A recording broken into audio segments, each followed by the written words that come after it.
Mr. Elizondo, what is your last position with the federal government? Sir, I was the Director of National Program Special Management Staff, managing a White House Special Access Program on behalf of the National Security Council. How would you characterize UAPs? An enigma, sir, and a frustration. We're talking about technologies that can outperform anything we have in our inventory.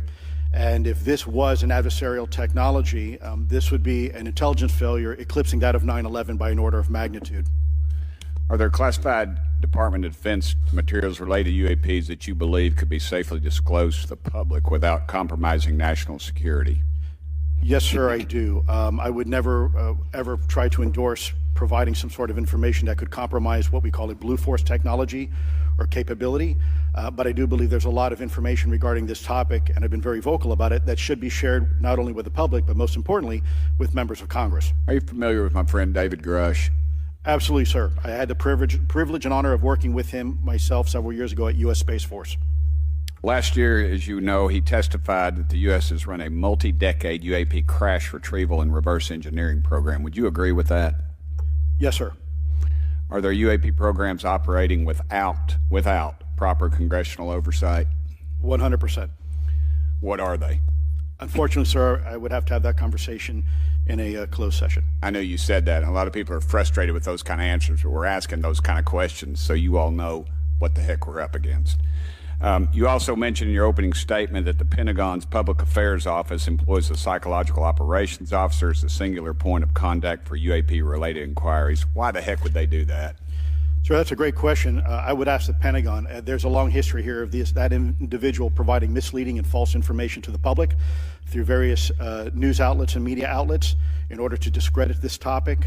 I've personally been victim to it. We have the documentation to substantiate where this information has been absolutely inaccurate, that has been provided time and time again, and it turns out that that individual was also working with former leadership of Arrow at the time as well. And we punish them by giving them multi-million dollars more than they ask for every year. Admiral Gallaudet, you mentioned in your opening statement on an email you received from the operations officer of the Fleet Forces Command regarding unknown objects almost colliding with U.S. military planes. Did anyone respond with knowledge of what the objects were? I received no response, sir. Did the exercise get canceled? The exercise did not get canceled. Why do you think the commander of Fleet Forces operations officer never discussed the incident again?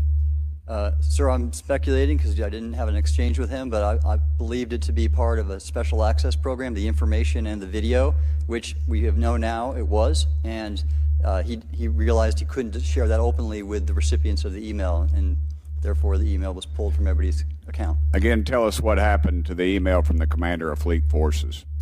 The day after I received it, and all the other recipients received it, which were all the subordinate commanders of U.S. Fleet Forces, so 1- and 2-star admirals, including strike group commanders, the email was wiped or deleted from our accounts, okay, and then no one talked about it. All right.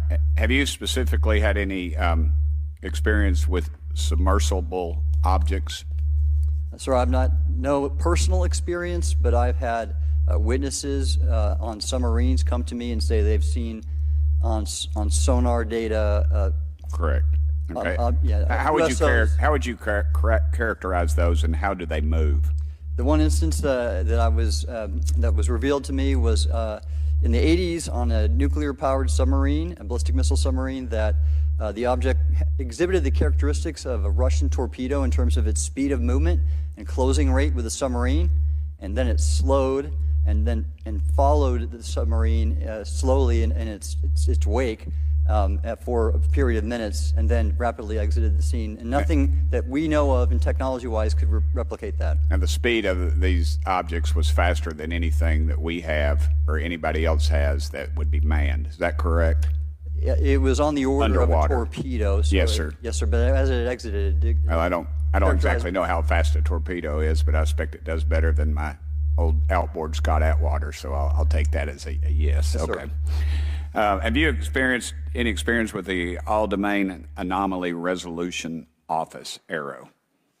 Yes, Congressman. As I mentioned previously, I have met with them. Okay.